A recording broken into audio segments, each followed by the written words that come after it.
First, I'd like to ask you a few questions. That's very important. But you must cooperate. Bienvenue sur ce nouvel épisode du podcast Exquise Esquisse qui vous fait découvrir et comprendre les coulisses des métiers de la création au travers d'entretiens d'artistes passionnés. Si vous avez des retours, n'oubliez pas de me les partager sur alex@moonpalace.fr ou sur iTunes et de suivre nos échanges en regardant les notes de l'épisode. Aujourd'hui, j'accueille Marietta Rennes, illustratrice qui s'est notamment fait remarquer pour sa bande défilée Falena, disponible sur smartphone et tablette. Bonjour. Comment ça va ? Ça va bien, il fait beau, c'est cool. Bon, parfait. Moi, j'aime bien m'intéresser au début. Qu'est-ce qui t'a donné envie de faire de l'illustration, ton métier ? À quel moment tu t'es dit, tiens, c'est ça que je veux faire ? Alors, ça a commencé tôt. Donc, en fait, ça va pas du tout être, l'image idyllique de ah oui, j'ai vu tel truc, ça m'a donné envie. Non, c'était vraiment assez simple. C'est-à-dire qu'en fait, je passais mon temps à regarder des dessins animés quand j'étais petite. Dorothée, des trucs comme ça. Exactement. Et j'étais super fan de Sailor Moon, Ranma, Domi, tout ça. Et en fait, je crois que c'est vers un truc du genre 13-14 ans, au moment où il y a le conseiller d'orientation qui vous demande mais qu'est-ce que vous voulez faire, etc. Et là, je me suis juste posé la question, je me dis qu'est-ce que je pourrais faire de ma vie ? Ah, mais tiens, j'aime bien les dessins animés et je crois qu'on peut en faire son métier, donc en fait, je vais faire ça. Ouais, c'était simple. C'était assez simple, effectivement. Et tu dessinais en parallèle en te disant, tiens, je vais recopier Sailor Moon, etc. Ouais, complètement. Déjà, je crois que j'ai commencé à dessiner plus sérieusement à l'âge de 9 ans.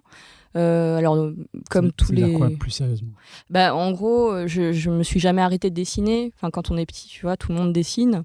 Et en fait, j'ai passé beaucoup plus de temps dessus, dans le sens où j'avais mon petit pack de feuilles et tous les jours, je faisais un dessin. Et parce que c'était en fait c'est assez drôle parce que je dessinais aussi parce que j'avais pas spécialement d'activité extrascolaire, souvent j'étais chez moi, donc une feuille et un stylo et un crayon, c'était facile d'accès, et en fait je me suis dit tiens, mais en fait j'aime bien dessiner, je vais continuer. Et puis du coup c'est devenu une habitude et un truc où vraiment j'ai dessiné beaucoup. Donc c'était sympa parce que assez rapidement, mais comme tous les enfants, on commence par faire par copier. Et moi, je crois que j'ai arrêté de copier à partir du 4 ou 5e dessin. Parce que j'avais envie d'exprimer des trucs. En fait, ce que je faisais, c'est que je prenais les personnages de dessins animés connus, par exemple Sailor Moon, et en fait, j'avais envie de la dessiner dans une certaine pose, avec une certaine expression et tout ça. Et quand bien même c'était pas parfait, parce que c'est un truc, on est jeune et c'est assez immature, mais il y avait une intention derrière. Et en fait, assez rapidement, après, je me suis un peu inventé des histoires et des choses comme ça, et puis au bout d'un moment j'ai lâché tous ces personnages-là pour créer les miens. Donc, et ça s'est fait assez naturellement. Et le conseiller d'orientation, quand tu lui dis je veux faire du dessin animé, il dit vas-y, éclate-toi.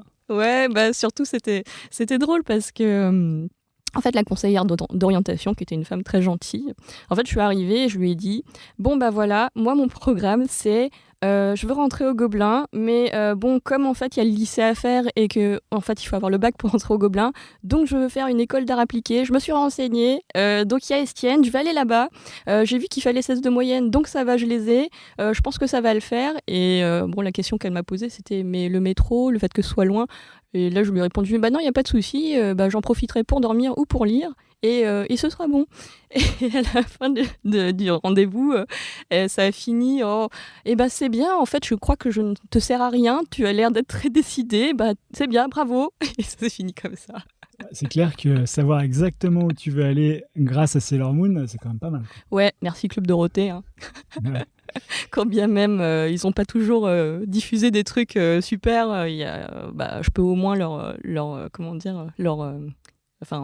leur dois ça, quoi. Et donc tu fais Estienne, ensuite les Gobelins. Ouais. Et alors qu'est-ce que tu retiens de l'école des Gobelins ? Enfin, et d'Estienne d'ailleurs aussi.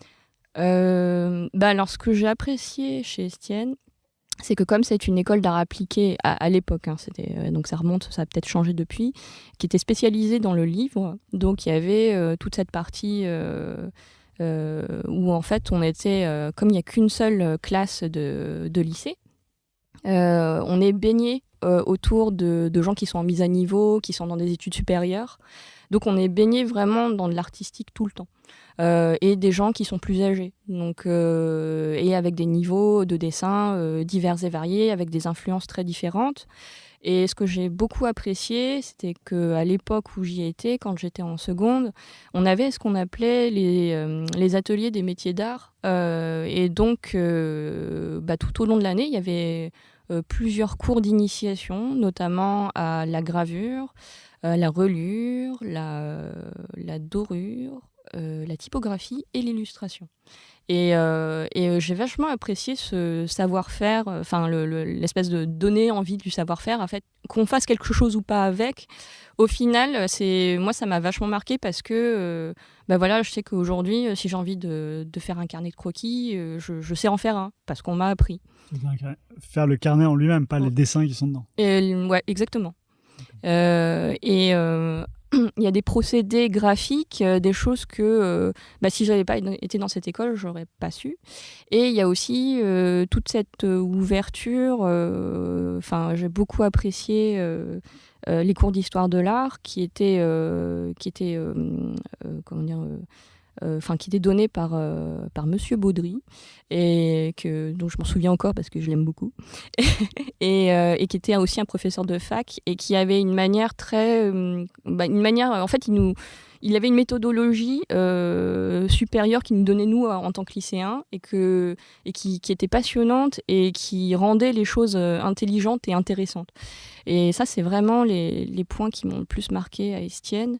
Et j'espère que ça a perduré depuis. Je n'y suis pas retournée, donc je ne suis pas capable de savoir si c'est bien ou pas maintenant.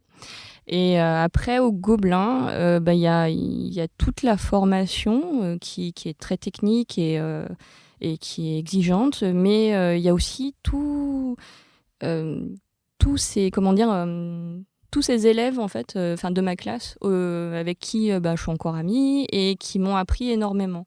Donc moi je pense que dans toute école il y a les professeurs bien sûr, mais il y a surtout la promo dans laquelle on est.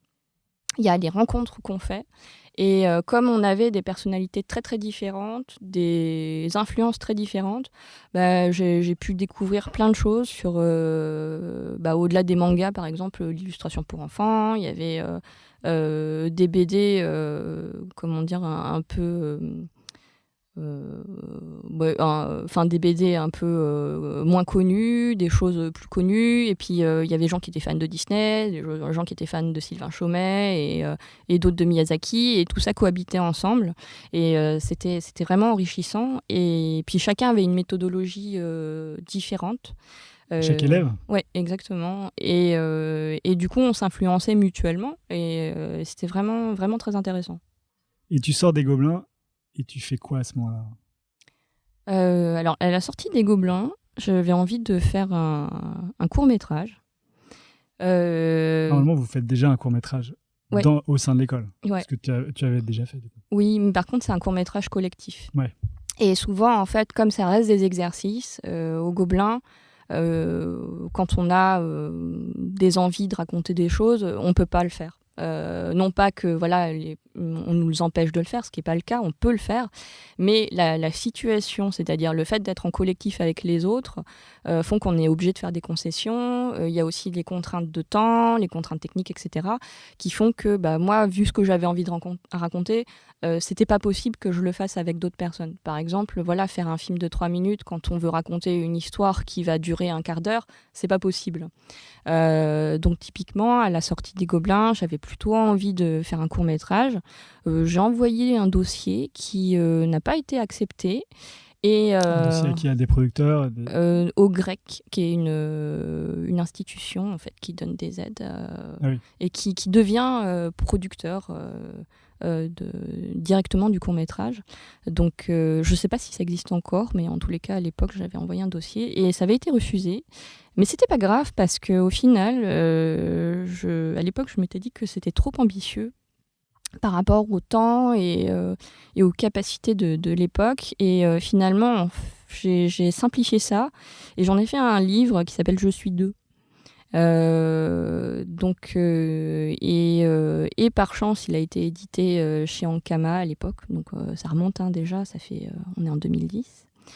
Et en fait, j'étais assez contente parce que je m'étais pas forcément destinée à écrire des livres ou faire de l'illustration, mais c'était une bonne expérience parce que ça m'a appris plein de choses sur l'édition, sur l'impression, sur ensuite le fait de dédicacer. On a même fait une petite expo à la sortie du livre où j'ai fait des sérigraphies et c'était sympa.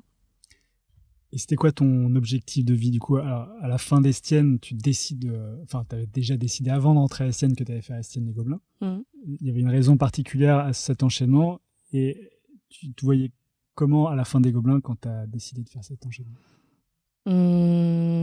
J'y ai pas réfléchi. J'avais juste envie d'un truc, c'était dessiner, raconter les histoires qui me tenaient à cœur. Donc il y avait ça. Dans n'importe quel format, que ce soit bande dessinée, ouais. livre, animation, n'importe. Ouais, en fait, je réfléchissais pas forcément au format. En fait, c'est en fonction de ce que j'ai à raconter, se présente à moi un format.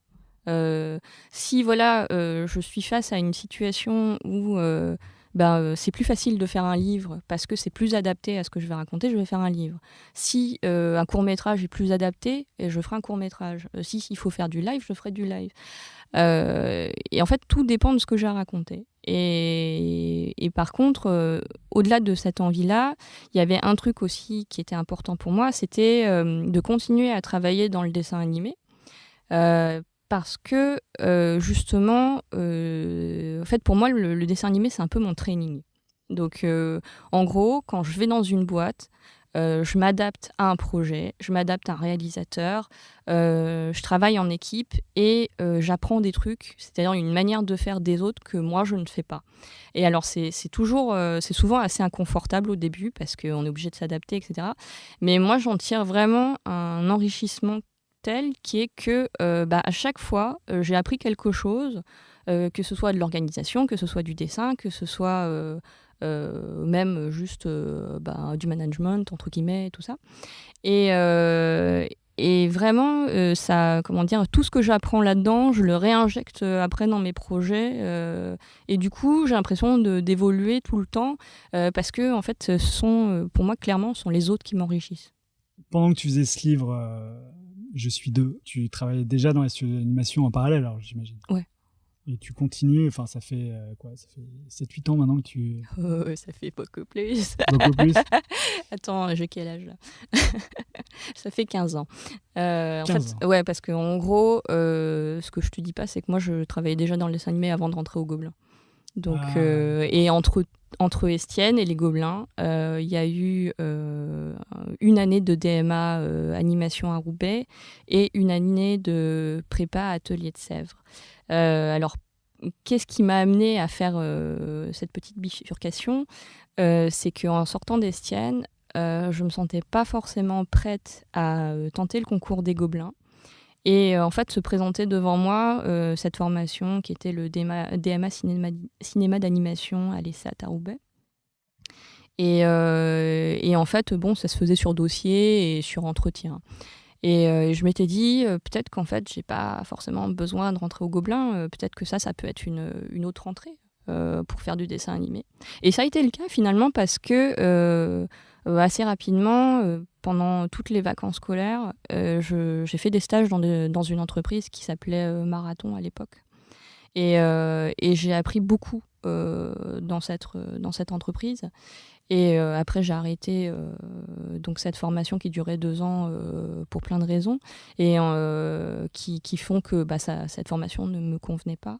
Et après, en fait, j'avais besoin de beaucoup dessiner et donc je suis rentrée à Atelier de Sèvres parce que j'avais l'impression que c'était l'endroit où j'allais beaucoup, beaucoup, beaucoup dessiner. Et c'était le cas. Pendant toutes ces périodes-là, du coup, comment dire, bon, j'étais en stage, mais après Sèvres, juste avant de rentrer au Gobelin, en fait, j'ai travaillé dans une autre boîte d'animation. Et en fait, pendant tout mon cursus scolaire au Gobelin, je travaillais dans des entreprises. Et Pendant l'année des Gobelins? Ouais, mais pas pendant les vacances, quoi. Donc. D'accord. Et t'arrivais à jongler avec les deux? Ouais. En fait, c'est... Parce que les Gobelins, c'est quand même assez intensif, hein, tu l'as dit tout à l'heure. Ouais. En fait, ouais, c'était comment dire... en fait, j'ai beaucoup travaillé à cette époque-là et je suis pas beaucoup partie en vacances. Mais en même temps, j'avais pas spécialement envie de partir en vacances. Moi, ça me faisait vraiment plaisir d'aller en entreprise, d'apprendre des trucs, de vivre autre chose au Gobelin. Enfin, c'était un espèce d'équilibre. Et de ça, je pense que cette habitude d'avoir une double activité permanente, qui au final commence très tôt et qui fait qu'aujourd'hui, je continue à travailler dans des entreprises d'animation et que je fais mes projets à moi, c'est vraiment, ça perdure, quoi. Et donc, bon, je te rassure, maintenant je prends des vacances. Parfait.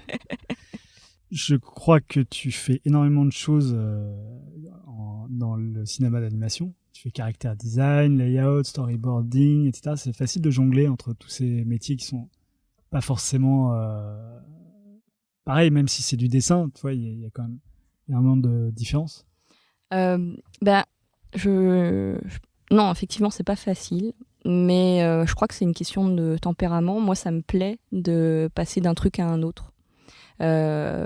En fait, quand je pense que j'aime bien avoir une vue globale et générale, et en fait, ça me plaît de progresser petit à petit d'un truc à un autre, et d'être confronté à chaque fois à une nouvelle difficulté. Je pense que si au bout d'un moment c'est trop rébarbatif ou habituel, je m'ennuie et là en fait je fais pas du bon travail. Parce que là, ça va être automatique et même, en fait, très rapidement, quand je m'ennuie, je trouve une autre solution, je fais autre chose, bref, et je le dis assez rapidement.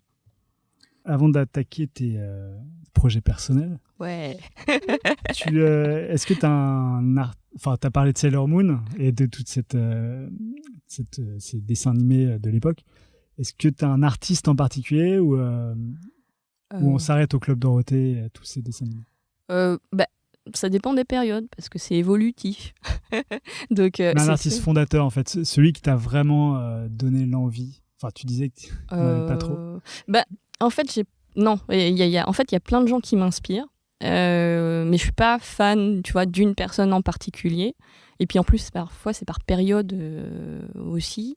Et non, en fait, alors de manière vraiment, mais purement pas du tout sexy, hein, mais en fait, moi, ce qui m'a donné envie de dessiner, c'est un truc vraiment...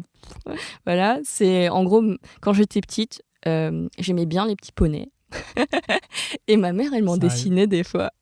Et sauf qu'un jour, ma mère m'a dit « Non, écoute, j'ai pas le temps. » Et en fait, du coup, j'étais déçue. Alors, j'ai pris mon petit poney, je l'ai posé sur la feuille, j'ai fait les contours, et après, j'ai dessiné les yeux.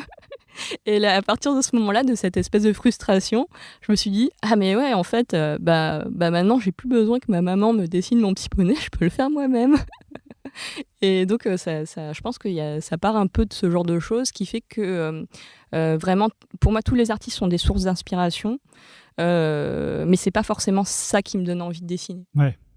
Donc, c'est marrant ce que tu racontes parce qu'il y a un livre qui s'appelle, je sais plus, Dessine-moi un mouton ou quoi. C'est un mouton qui demande à sa maman justement de dessiner les moutons et il y a un moment et la maman peut pas. Et c'est exactement ce que tu racontes. Et le mouton, ça lui débloque quelque chose. Ah, trop bien. Ouais.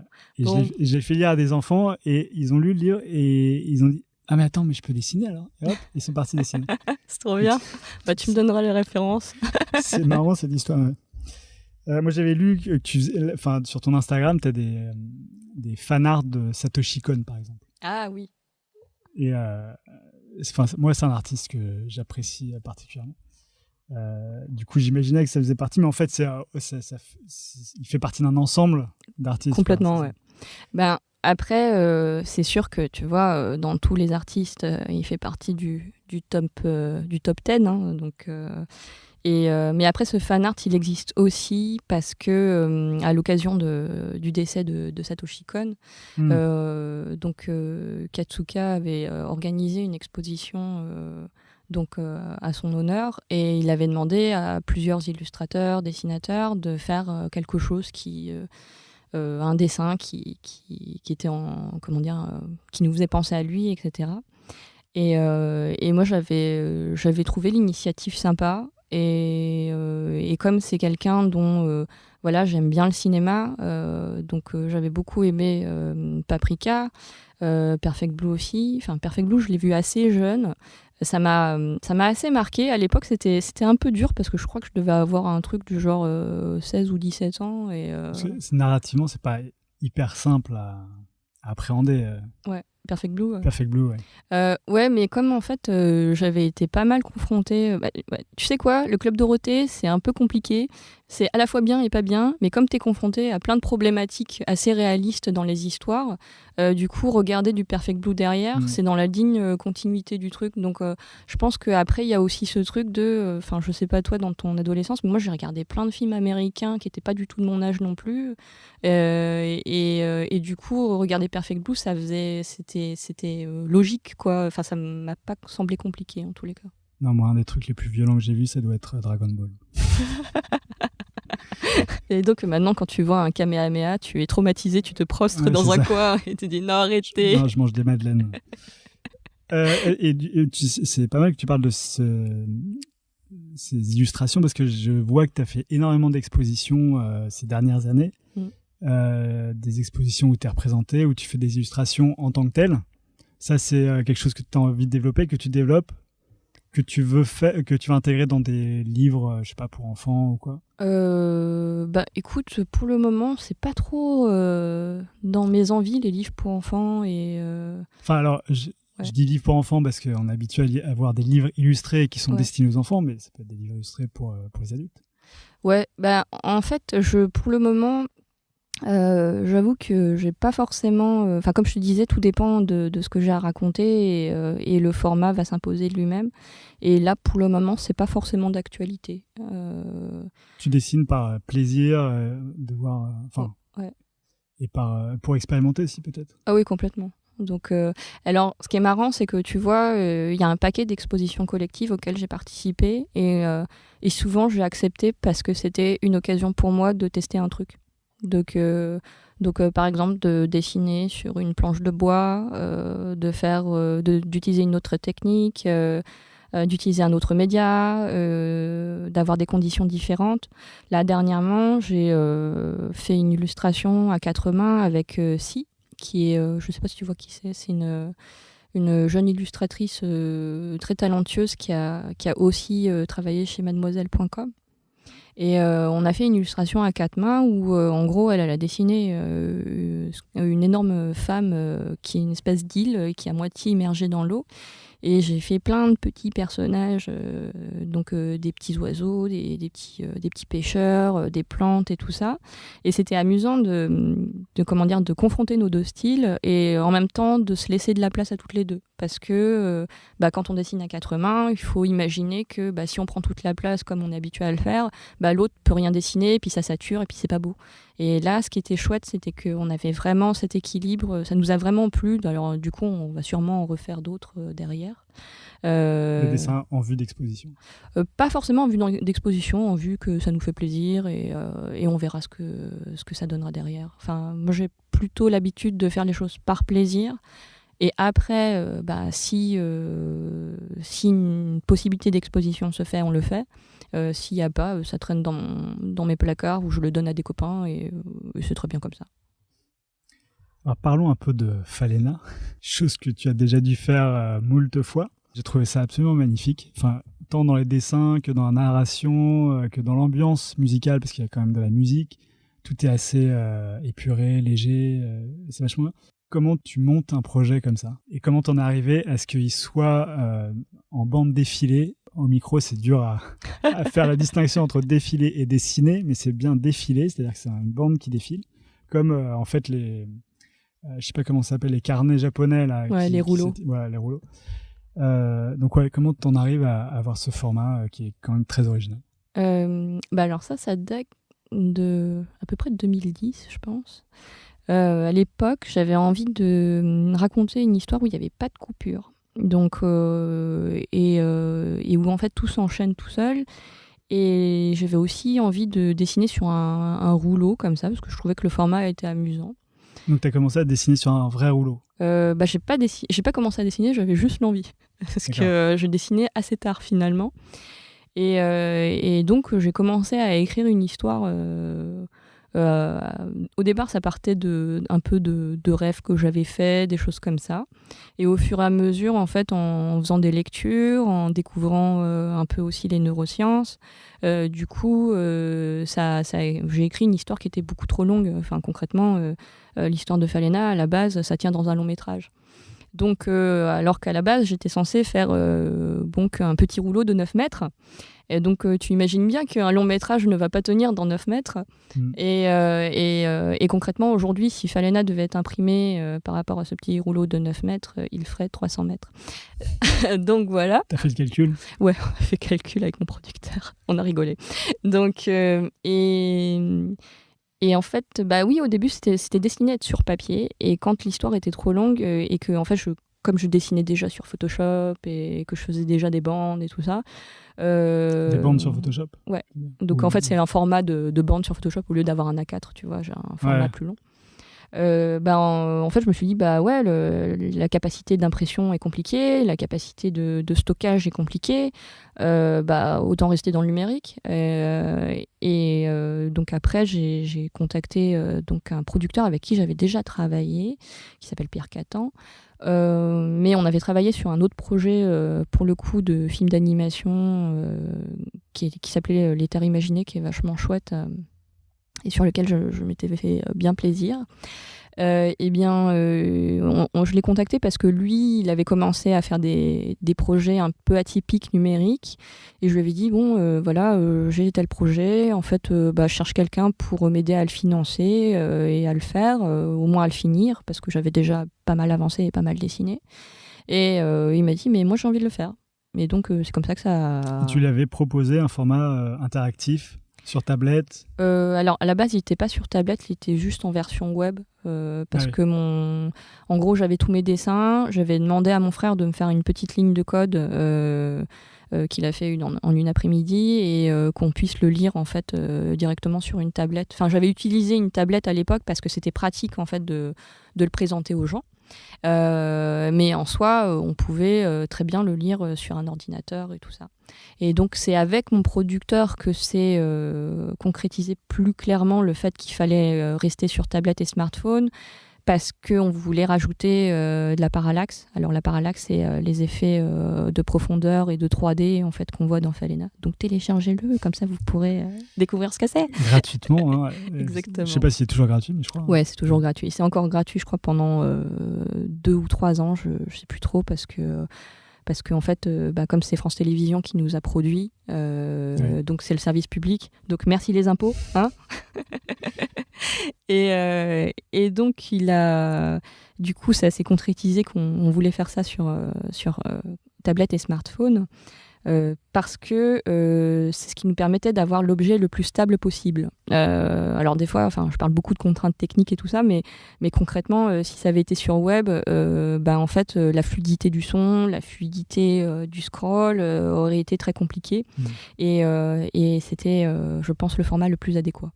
Le style noir et blanc, alors c'est un peu manga, mais pas trop.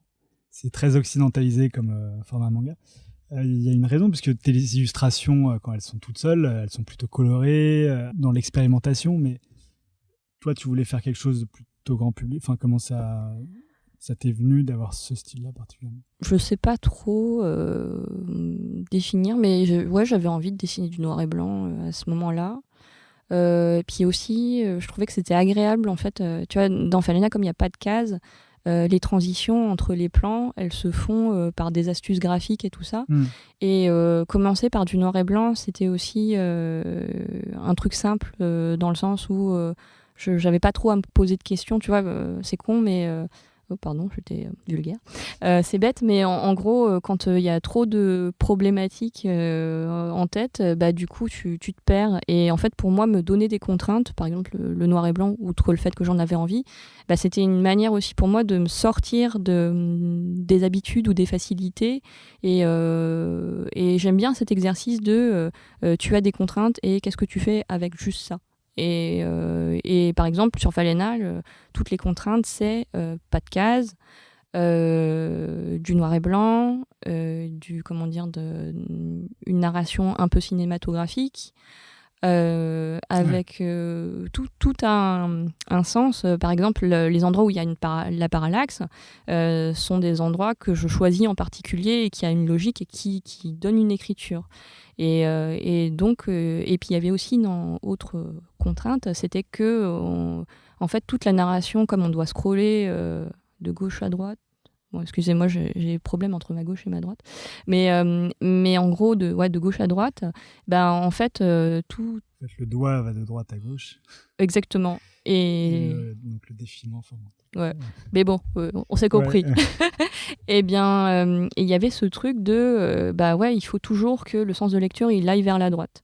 Par exemple, dans le cinéma, quand on fait du storyboard ou même en BD classique, ça, c'est un truc auquel on peut jouer des pirouettes parce que le format de la page, parce qu'il y a ce qu'on appelle des cuts en cinéma, c'est-à-dire quand on passe d'un plan à un autre, et que dans une BD, il y a des cases, donc elles sont isolées. Là, en fait, si je fais le moindre changement de dessin, ça veut dire qu'il faut que je gère les transitions. Donc, en gros, je peux improviser, mais pas trop. Donc, et donc, ça faisait partie des contraintes importantes. Donc, tu as énormément storyboardé la bande défilée. Ouais. D'accord, parce que... je sais plus ce que je voulais dire. Bon, en tout cas, moi, quand j'avais vu cette bande défilée en noir et blanc, ça m'a un peu rappelé ce que certains font en noir et blanc, comme Bastien Vivès. Ah. Et j'ai vu qu'il était remercié à la fin de Falena. Donc, je sais pas si vous avez trouvé ce style commun en même temps, ou un style vraiment, parce que c'est vraiment fort le noir et blanc, surtout tel que tu l'as traité toi dans cette bande dessinée. Bastien Vivès, c'est plus dans des contraintes, je pense, soit de temps ou pour ressembler à un format manga, parce qu'il a fait la Sman ces dernières années. Donc, je sais pas, est-ce qu'il y a un lien ou pas du tout. En fait, forcément, il y a du lien parce qu'on était à l'école ensemble au Gobelin, que en fait, on est amis et qu'on continue de se voir, etc. Et que je continue de beaucoup aimer son travail et que en fait, il y a certaines influences qu'on a aussi en commun. Donc forcément, ça a forcément la frontière est est mince, quoi. Enfin, pas mince, mais il y a des liens forcément. J'ai retrouvé ce que je voulais dire. Justement, tu parlais de narration dans la bande défilée. Est-ce que c'est une grosse remise en question par rapport à ce que tu connais, parce que c'est pas de l'animation, c'est pas de la bande dessinée. Enfin, il faut tout réécrire. Enfin, justement, tu parlais d'écriture justement avec les parallaxes, etc. Comment tu réfléchis à tout ça au moment où tu te mets là-dedans et que tu te dis tiens. Alors ça passe par plein d'expériences, plein de ratés, plein d'essais. Et en fait, les premiers essais, en gros, en fait, ce que j'avais en tête, c'était que je devais faire ressentir l'effet qu'on a quand on regarde un film d'animation alors qu'il n'y a pas d'animation.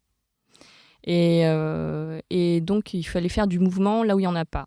Et concrètement, du coup... il n'y avait pas de rupture, il fallait que je fasse le lien entre le fait d'avoir fait Je suis 2, qui est un bouquin d'illustration assez simple, et l'animation. Et en fait, j'avais envie de faire ce pas-là, ce lien entre les deux. Et en fait, je ne sais pas expliquer qu'est-ce qui fait qu'on en arrive à là, juste il y avait l'envie, quoi. Ça suffit peut-être. Oui, je pense des fois. Penser la bande de manière statique, c'est une chose, mais de la penser avec les parallaxes, t'es obligé de bosser en main dans la main avec un réalisateur, enfin pas réalisateur, mais plutôt un développeur ou quelqu'un comme ça.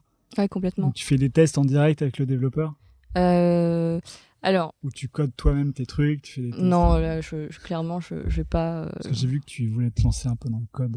Bah, en fait, je veux un minimum connaître des trucs pour pouvoir, connaître pour pouvoir discuter avec les développeurs et même tester des choses. En fait, concrètement, pour Falena, moi, j'étais, on va dire que mon poste, c'était à la fois dessinatrice, mais c'était un peu aussi réalisatrice. Ouais. Parce que j'avais une équipe à gérer. En gros, j'avais le développeur, un animateur, un ingé son, un assistant, un typographe et un graphiste. Donc, Beaucoup. ouais, en fait, quand tu le regardes, tu as l'impression que non, mais en fait, si, pour créer toute la cohérence. Enfin, tu t'en rends compte à la fin quand il y a le listing de tous les gens qui ont travaillé dessus, tu te dis waouh. Et en fait, chacun a amené des choses très différentes. Alors, le développeur, clairement, dans son code, lui, il a développé, il est parti de zéro, concrètement, dans le langage, on dit from scratch. Et il est parti de zéro pour faire le moteur du projet. Et en fait, toutes les choses dont on avait besoin, il les a codées, il a récupéré des trucs, etc. Et du coup, il a une partie assez créative là-dessus, même si elle est contrainte par mes besoins. L'animateur, concrètement, il devait discuter avec le développeur pour qu'il mette en place des outils nécessaires pour tous les besoins artistiques que moi j'avais. Et ça arrivait assez souvent que l'animateur me propose des solutions narratives assez imprévues en termes d'animation qui ont apporté énormément. Donc l'ingé son, il a fait toute la musique et toute la bande sonore qui est juste merci Com, grâce à toi c'est beau. Qui est magnifique. Ouais, en fait ça rajoute tellement de choses à la lecture de la bande. Complètement. Et l'assistant réal, il était là vraiment pour fluidifier tous les échanges qu'on avait, pour nous donner des retours, pour aussi, quand on oubliait un truc, nous dire « Ah là, il manque ça », etc. Et il a été très important aussi. Et après, le typographe, Alors, ce qui est marrant, c'est que dans toute mon équipe, tout le monde n'était pas juste animateur ou ingé son. Tout le monde a plus ou moins touché du code, a été sur 2 ou 3 postes en même temps. Par exemple, le typographe, il code un petit peu. Donc, si on regarde bien, en fait, sur toute la typographie qui a été faite sur mesure par Johan, et bien en fait il y a plusieurs occurrences de A, plusieurs occurrences de M, et ce qui donne un effet un peu vivant et qui donne l'impression comme si ça avait été écrit par moi. Et en fait ça se génère automatiquement donc il avait mis ça en place. C'est pas toi qui l'as écrite au départ cette typo? Non, en fait je trouve que mon écriture est pas belle. Et je voulais une écriture qui soit suffisamment lisible, qui vienne par exemple d'une écriture un peu bâton, une vraie typo, tout en ayant toutes les aspérités d'un truc qui pouvait être dessiné à la plume ou quoi. Et concrètement, si je le faisais vraiment moi, ça donnerait quelque chose de trop déstructuré. Et donc avec lui, on est parti d'une typo qu'il avait déjà faite et qu'on a déformée ensemble. Et qui donne le résultat qu'on a. Et qui, à mon sens, est bien adapté au dessin. J'avais des questions à propos du contenu de la bande dessinée. Ouais. La première chose, c'est que j'ai un peu spoilé. Enfin, ou pas d'ailleurs, parce qu'à la fin, en fait, on la voit partir du coup dans l'océan. Et du coup, on se pose des questions sur est-ce que dans la BD, est-ce qu'ils existent, ces fameux Falena? Est-ce qu'elle en est une? Voilà. Est-ce qu'il y a une réponse à cette question ou est-ce que tu laisses le lecteur s'imaginer? Alors, il y a une réponse, mais je la donnerai pas. Parce que moi, je trouve ça bien, tu sais, de laisser un peu du vide et de faire parler les gens. Concrètement, moi, j'ai une réponse très claire et tout ça dans ma tête, mais je la donnerai jamais, je pense. D'accord, même en off tout à l'heure. Si, en off, je peux te la donner, mais après, tu la gardes pour toi. Okay. Et tu l'enfermes dans un coffre. Et c'est une bande dessinée qui parle de la différence, et de l'intégration dans un monde qui semble pas être le nôtre. Est-ce que ça a une résonance avec ce que toi, tu as vécu ou pas du tout? Oui et non. Parce qu'en fait, on se sent tous un peu concernés par la question quand... Voilà. Ouais. On a toujours l'impression, à un moment donné, dans notre vie, qu'on appartient à un monde différent. Enfin, tu vois. Alors, oui et non, dans le sens où forcément, en fait, on ne peut retranscrire que les émotions qu'on a déjà vécues et qu'on connaît. Donc forcément, il y a des choses que j'ai mis dedans qui sont au niveau émotionnel en tous les cas et au niveau sensations et perceptions que j'ai souvent exacerbées pour l'histoire. Après, bien sûr que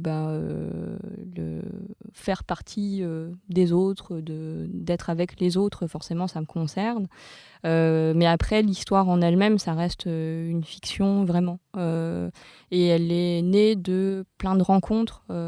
Par exemple, en fait, ce qui est assez amusant, c'est que je me suis intéressée aux neurosciences parce que j'avais lu un bouquin sur la vidéosurveillance. Je ne sais pas pourquoi j'avais lu ça, mais je l'ai trouvé intéressant. Et ce bouquin, en fait, était assez dur avec les neurosciences. Et je me disais, tiens, c'est marrant, pourquoi est-ce qu'il est aussi dur? Donc peut-être que ça a un sens. Alors du coup, j'ai commencé à m'y intéresser. Et je me suis rendu compte que, non, en fait, moi, en fait, ça m'intéresse, le cerveau, la conscience, qu'est-ce qui fait que... qu'est-ce qui crée notre personnalité, tout le système de croyances que chacun peut avoir. Et en plus, j'avais écouté beaucoup d'émissions radio où j'avais entendu notamment Stanislas Dehaene et Lionel Nakache, qui sont des chercheurs en sciences cognitives assez importants. Stanislas Dehaene, en ce moment, il est directeur de Neurospin au CEA, au Centre d'énergie atomique. Et Lionel Nakache, il est chercheur à l'ICM, c'est l'Institut du cerveau et de la moelle épinière. Et tu les as rencontrés parce qu'à un moment donné, tu es tombé nez avec eux ou tu as cherché à les rencontrer parce que tu t'intéressais En fait, j'ai cherché à les rencontrer. Alors, j'ai jamais rencontré Lionel Nakache parce que je l'écoutais à la radio, comme il passe très régulièrement. Du coup, il n'y a pas besoin. Mais non, par contre, à l'époque, dans cette envie de raconter quelque chose de crédible, parce qu'en fait, j'avais pas envie de parler des sciences si j'avais pas perçu des choses ou vu des choses. Donc j'avais envie d'aller visiter un laboratoire pour aller m'imprégner de toute cette ambiance-là. Et à l'époque, j'avais envoyé un mail à 3 personnes. Donc il y avait Jean-Pierre Changieu, qui est un homme très important, Lionel Nakache et Stanislas Dehaene. Et j'avais chopé leur mail sur Internet en tapant très bêtement Jean-Pierre Changieu, email. Et donc je suis tombée sur leur email et tout ça. Et j'aurais en présenté mon projet en leur disant, voilà, le pitch de mon histoire. En fait, ma démarche, c'est comme ça, il y a une partie dans l'histoire qui se passe dans un labo de recherche, j'aimerais bien venir vous voir pour... me rendre compte de manière... créer une documentation là-dessus. Et la personne qui m'a répondu le plus vite, et qui est aussi la seule personne qui m'a répondu, c'est Stanislas Dehaene. Donc il m'a fait visiter le laboratoire. J'étais hyper contente parce que, et je m'en suis pas rendu compte, c'est que Neurospin, c'est un lieu de recherche qui est absolument incroyable. Déjà, l'architecture, elle est très grande, très belle. Ils ont des moyens absolument fabuleux pour travailler. Et à l'époque, pour moi, j'avais l'impression que c'était le standing de base. Quand j'ai rencontré d'autres chercheurs, je me suis rendu compte que non. Et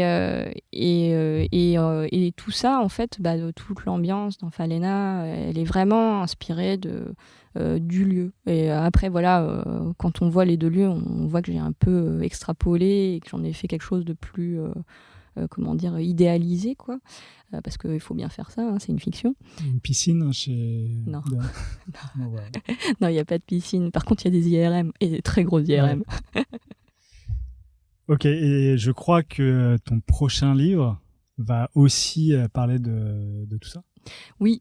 Alors, prochain, je ne vais pas trop en parler parce que pour le moment, ça reste un peu, en cours d'écriture et tout. Mais globalement, ça parle d'intelligence artificielle, de cerveau toujours. parce que voilà, c'est quelque chose qui me tient à cœur. Et en fait, c'est marrant parce que quand j'avais écrit Falena, il y avait un sujet qui me tenait beaucoup à cœur, qui était la notion de conscience. À cette époque, quand je m'y suis intéressée, en fait, c'est comme pour tout. Chacun a sa définition de la conscience, parce que ça peut être la conscience de soi, la conscience de l'extérieur, plein de trucs. Et en fait, j'ai découvert avec le temps que la conscience chez les chercheurs en sciences cognitives n'était pas forcément celle qu'on se fait, c'est-à-dire que c'est, par exemple, en fait, nous, en tant que personnes, on perçoit des choses de manière consciente qui sont très limitées. Et par exemple, il y a énormément de choses qu'on fait inconsciemment, comme respirer, comme le battement de cœur, et en fait, qui n'arrivent pas au cerveau. Et du coup, ça, c'était un truc que j'ai mis du temps à comprendre. Et en fait, traiter de la conscience dans l'angle des sciences cognitives, c'était quelque chose que je n'avais pas forcément pu faire dans Falena, parce que j'étais pas assez, documentée, et j'avais pas assez saisi en fait leur définition de la conscience, et que là en fait j'ai envie de faire, notamment avec mon co-scénariste qui s'appelle Romain Lignol, qui est chercheur en sciences cognitives, et qui a un blog d'ailleurs sur Libération, qui est Hémisphère Gauche. Et ensemble, on a vraiment cette volonté d'écrire un projet où il y a une fiction en couleur cette fois.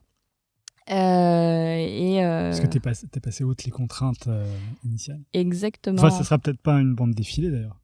Si, Ouais. je pense. Là, ça s'y prête bien, puis j'ai envie de tester des trucs encore. Ok. Et en fait, il y a toute une partie en fait qui traite de qui est une histoire, et c'est entrecoupé d'éléments de vulgarisation scientifique qui vont être écrits par Romain, qui lui s'intéresse aussi à comment diffuser du contenu scientifique complexe au grand public. Et quand est-ce qu'on peut espérer voir cette bande dessinée ? Enfin, une année, hein, pas un mois ou quoi, mais... Ouais, concrètement, je pense que ce sera pas avant 2 ans facile. Parce que Falena, t'as mis 5 ans à la faire, je crois. Ça. En fait, j'ai mis beaucoup de temps à développer Falena dans mon coin. Et en fait, le réel temps de fabrication avec mon producteur, il a duré 2 ans. Là, en ce moment, pour mon prochain projet, c'est en cours d'écriture. Et comme il me faut le temps d'écrire, hein, c'est un temps qui est incalculable, dans le sens où quand on écrit, ça dépend de son inspiration, ça dépend de ce qu'on vit au quotidien, ça dépend des recherches qu'on fait aussi, de la documentation, des rencontres, et c'est un truc qu'on contrôle pas. Alors du coup, je pense que le temps d'écrire un scénario qui est bien ficelé, et le temps de le dessiner, minimum 2 ans, en étant très optimiste.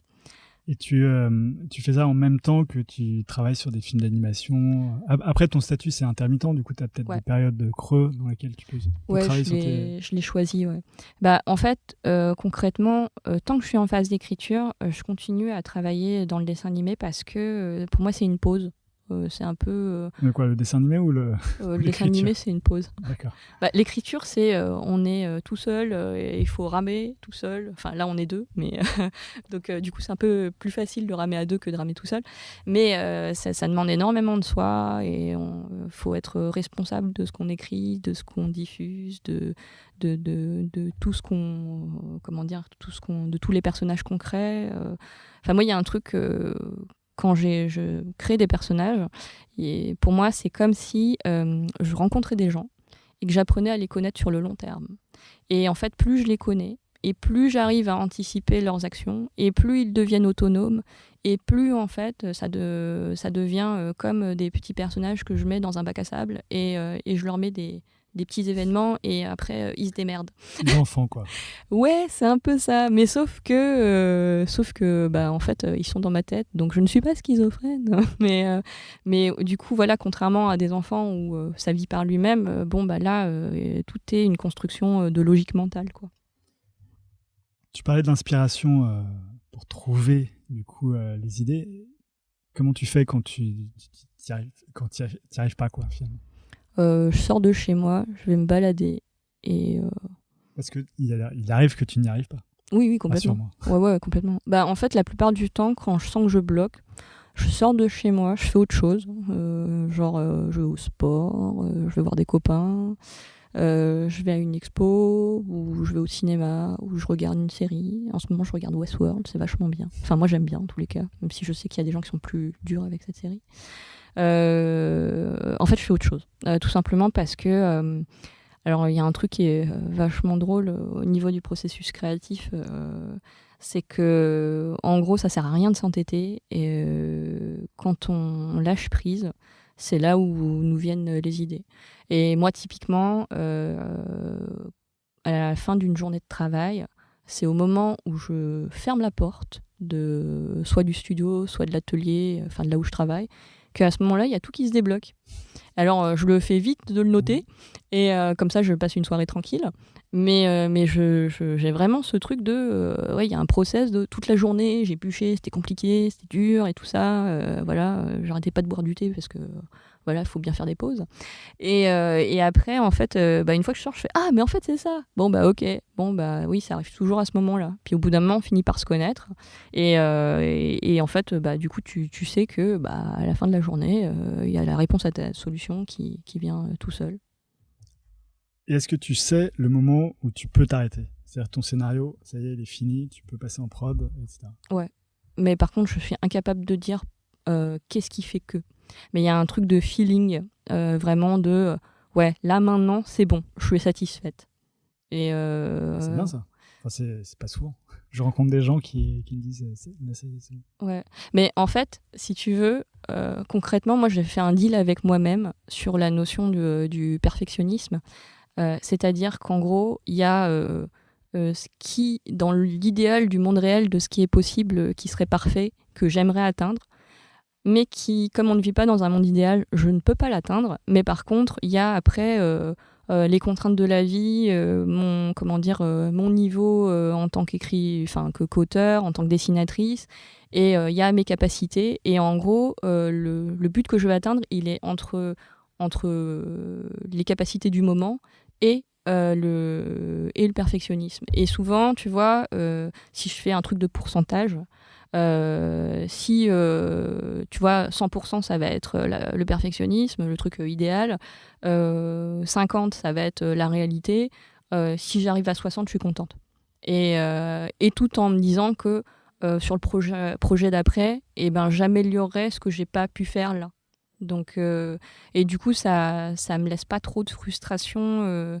Moi ça me met dans une dynamique assez plaisante, qui est que à chaque fois je ferai mieux, et c'est pas parfait et c'est pas grave. Ou différent, parce que là si tu pars sur de la couleur pour le prochain, c'est plus la même chose que le noir et blanc. Complètement. Est-ce que tu as peur de... Enfin, est-ce que tu sais de quoi ton avenir sera fait? Est-ce que tu arrives à te projeter genre à 70 ans, qu'est-ce que tu aimerais te dire de ce que tu auras accompli? À 70 ans, je serai sûrement dans une maison de retraite, on aura sûrement des robots partout. Alors, ouais, des robots, des petites manettes pour se déplacer. Ouais, de la domotique. Tu n'auras plus besoin d'appeler personne, tu feras juste y penser, voilà. Mais ça sera quand tu auras 70 ans. Mais quand tu auras 70 ans, tu pourras toujours te dire qu'est-ce que j'ai fait de ma vie. Je ne sais pas. Moi, la projection que j'ai, alors c'est plus une projection d'envie. En gros, Falena, ça fait partie d'un triptyque. Et donc, j'aimerais bien finir ce triptyque. Donc déjà, si j'arrive à finir ça, je suis contente. Tu peux avoir 70 ans et être tranquille. J'aimerais bien le faire avant.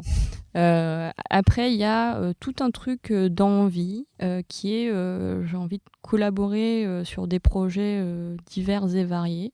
Par exemple, il y a un truc que j'adore, c'est la danse. Donc je suis assez fan de Anne-Theresa de Kirchmaker. Et puis il y a bien évidemment Pina Bausch, Sacha Valls et d'autres chorégraphes plus ou moins connus. Et je sais pas, j'ai l'impression qu'un jour il y a un truc qui fera qu'il y aura une rencontre peut-être avec ça. En tous les cas, ouais, c'est vraiment cette notion de musique, tu vois, de corps, de ressenti. En fait, ça me parle énormément. Et moi, je fais pas forcément je fais de la barre au sol, alors, ce qui est pas forcément le truc le plus sexy de la danse classique, parce que la barre au sol, en gros, c'est tous les exercices que vous faites à la barre, sur la barre de danse, mais par terre. Donc en gros, ça ressemble plus à du stretching dynamique, une espèce de truc de yoga un peu hardcore. Il n'y a pas de représentation de barre au sol. Non, c'est des exercices. Voilà, c'est des exercices. Et j'ai une super prof que j'adore et qui en plus adore l'anatomie et la médecine, donc régulièrement elle nous ramène son squelette et puis elle nous montre ce que ça fait, tout ça, si on lève la jambe de telle ou telle manière, donc elle est passionnante et en plus elle se renouvelle tout le temps, enfin c'est quelqu'un qui m'impressionne beaucoup et voilà, donc j'ai plein d'envies de collaboration avec plein de gens divers et variés et je pense que ça se fera ou ça se fera pas, mais c'est pas, enfin on verra. Ce serait bien que ça se fasse. Eh ben écoute, c'est la vie. Donc je pense qu'on peut pas tout prévoir. Il faut se laisser de l'improvisation et puis des fois on peut avoir des surprises. Alors si ça se trouve, je vais faire complètement autre chose, j'en sais rien. Est-ce que tu sais pourquoi tu crées tout ça ? Est-ce que c'est juste pour toi parce que tu as envie d'exprimer quelque chose, de sortir quelque chose de toi, ou est-ce que tu as envie de délivrer un message au monde et que le monde s'en souvienne ? Alors, je n'ai pas réfléchi à la question. En fait, je crois que j'ai juste... ça me fait plaisir de le faire. Et après, ça me fait plaisir de le partager. Et ensuite, si les gens, ça les touche, c'est cool. Si après, les gens ont envie de discuter, c'est cool. Après, si ça les touche pas, c'est pas grave. Donc, je crois que tu sais, c'est un peu comme quand tu envoies une bouteille à la mer, tu l'envoies, puis toi, tu l'as fait, t'es content. Après, si ça parle aux gens, tant mieux. Mais tu pourrais avoir envie que ton œuvre te survive et que tu laisses une trace sur ce monde. Enfin, tu n'as peut-être pas réfléchi, mais... Non, je n'ai pas forcément réfléchi à ça. Typiquement, tu sais, quand j'ai fini une illustration, par exemple, il y a des illustrateurs, des gens qui, tu sais, ils sont très attachés à ce qu'ils ont dessiné, ils peuvent pas le vendre, ils peuvent pas le donner. Et moi, j'ai l'effet inverse. Une fois que j'ai fini, je n'y trouve pas forcément d'intérêt et j'ai envie de faire autre chose. Donc ça arrive fréquemment que, tu vois, je finis une illustration. Si derrière, il n'y a pas un but d'expo ou un but d'autre chose, je vais pas le garder. En général, ça m'arrive fréquemment de donner des trucs. Par exemple, j'avais fait une expo de céramique. Il y a eu pas mal de choses qui ont été vendues, mais tu fais de la céramique aussi, c'est toi qui faisais les... Ouais, ça c'est un hobby. Mais par exemple, tu vois, j'avais fait des coupelles avec des dessins, des trucs comme ça. Et en fait, il m'en restait quelques-unes. Et je les ai données à des copains parce que je savais que ça leur faisait plaisir. Et voilà. Et garder des trucs à moi, en fait, c'est vrai que c'est pas possible, quoi. Donc, tu dessines encore beaucoup sur papier ? Ça peut m'arriver, ouais. J'ai entendu une interview justement de Manu Larsonnet hier sur France Culture, qui disait qu'il abandonnait tout son papier et qu'il passait au tout numérique. Et que ça le libérait totalement, justement. Et moi, comme j'ai toujours fait les deux, je tire un plaisir très différent. Sur le numérique, il y a un truc qui est que, effectivement, ça va très vite. Dans le sens où il y a un truc magique qui s'appelle CTRL-Z. Et donc, en fait, on peut venir retoucher, etc. Enfin, il y a plein d'outils qui nous aident à aller vite. Et voilà. Mais il y a un truc que j'adore qu'on a avec le papier, c'est que quand t'as raté, t'as raté. Et ça t'apprend à improviser. Donc, typiquement, dernièrement, j'ai fait, donc dans ce fameux duo qu'on a fait avec Cyrielle, il il y avait un arbre que j'avais dessiné et je l'ai foiré, mais il était moche. Et il était fait à la gouache, donc autant vous dire que le retoucher, gratter dedans, c'était pas possible. Et en fait, il a fallu que je réimprovise cet arbre pour que en fait, ça se voit pas. Et du coup, j'ai fait autre chose. Et en fait, c'est ça que j'aime bien avec le traditionnel, c'est que ça amène des surprises, ça crée de l'improvisation. Et en fait, autant l'ordinateur amène plein de possibilités d'amélioration et de poussée, et parfois aussi permet d'improviser sur certains trucs parce qu'il y a quand même des surprises, mais elles ne sont pas les mêmes. Et le ressenti n'est pas le même non plus. Donc, il y a un risque de perfectionnisme aussi, justement. Il y a ça aussi. Ouais. Dans tout. Et c'est marrant parce que Manu Larsonnet, justement, disait que sur papier, il n'arrêtait pas d'effacer à la gomme, retracer, d'effacer, de retracer. Et que sur numérique, quand il faisait une erreur, il laissait. Ouais, c'est lui, c'est l'inverse. Ouais. Alors que, c'est vrai qu'après, on a tous des démarches différentes, hein, mais concrètement, moi, j'aime vraiment bien le papier. Puis il y a aussi ce truc de... c'est un truc que j'aime bien aussi que j'ai appris avec la céramique, c'est que par exemple quand vous faites une céramique, que ce soit une tasse, une sculpture ou quoi, une fois qu'elle a séché, que la terre est bien faite, on le met dans un four et il cuit pendant 10 heures. Et sauf que si la terre a mal séché, la pièce elle éclate. Et en fait on sait jamais si elle va éclater ou pas. Donc à chaque fois que je le mets dans le four, c'est un peu l'effet Kinder Surprise quand on l'ouvre le four, c'est est-ce qu'il est cassé ou pas. Et en fait, j'aime bien ce truc de me dire, ok, j'ai bossé pendant parfois 24 heures, 30 heures, et je ne sais pas si ça va tenir ou pas. Et c'est pas grave, parce qu'au final, ce qui est chouette, c'est que sur le moment, moi, j'ai eu du plaisir à modeler, par exemple, une sculpture. J'ai appris des trucs, j'ai progressé, j'ai fait travailler mes mains, j'ai passé du temps de manière très concentrée, c'était presque de la méditation. Et en fait, le résultat, s'il existe encore, c'est tant mieux.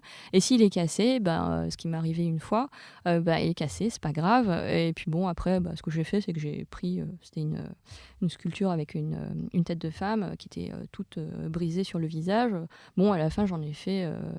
j'ai évidemment jeté cette sculpture, mais entre-temps, j'ai fait une photo comme si c'était un vestige grec qu'on avait retrouvé, et je trouvais que la photo était marrante. Bon, ça m'a au moins laissé ça, et puis après, j'ai jeté le truc, et je passais à autre chose, quoi.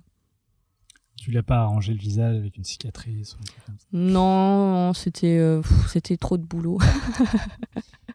On arrive à la dernière question, qui est: est-ce que tu as un livre, un film, une musique qui t'a particulièrement marqué ces derniers temps? Alors, tu en as cité quelques-uns, tu as cité des danseurs, une série, Westworld. Ouais. Mais du coup, est-ce que tu en as d'autres ou est-ce qu'on s'arrête? Alors, il y a une série que j'aime vraiment, vraiment, mais bon, c'est la série... c'est The Wire, quoi. Ouais. Qui est vraiment ma série préférée. J'adore les personnages, ce que ça raconte, je trouve ça hyper intéressant. En tous les cas, ça m'a tenu en haleine jusqu'au bout et même jusqu'à la fin. Et mon personnage préféré, c'est Omar. Hein. Donc j'aime bien ce côté Robin des Bois, gay, de la drogue. Je le trouve génial. Et ça fait partie de mes inspirations d'écriture. Après, en termes de musique, il y a Steve Reich. Qui est donc un compositeur américain minimaliste qui a fait beaucoup de choses dans les années 70. Alors c'est très répétitif et tout ça. Honnêtement, c'est vrai que c'est parfois un peu inaudible, mais je sais pas, moi j'aime bien ce côté... ce que je trouve intéressant chez lui, c'est qu'il va vous faire écouter une boucle, et c'est au moment où, en fait, où la tension elle baisse, qu'en fait il change un détail sur la boucle et ça vous remet dedans. Et je sais pas, il y a un truc physiologique que je trouve assez fort, et je l'ai connu, j'ai découvert ce compositeur grâce à Anne-Thérèse de Kirchmaker quand j'avais vu son spectacle Rain, qui est, si vous avez l'occasion de le voir, un spectacle qui est très beau, où on a l'impression que les danseurs en fait sont des espèces de molécules qui bougent. Et ça crée un mouvement en fait hyper hypnotique sur une musique qui est hyper pareil, hypnotique aussi.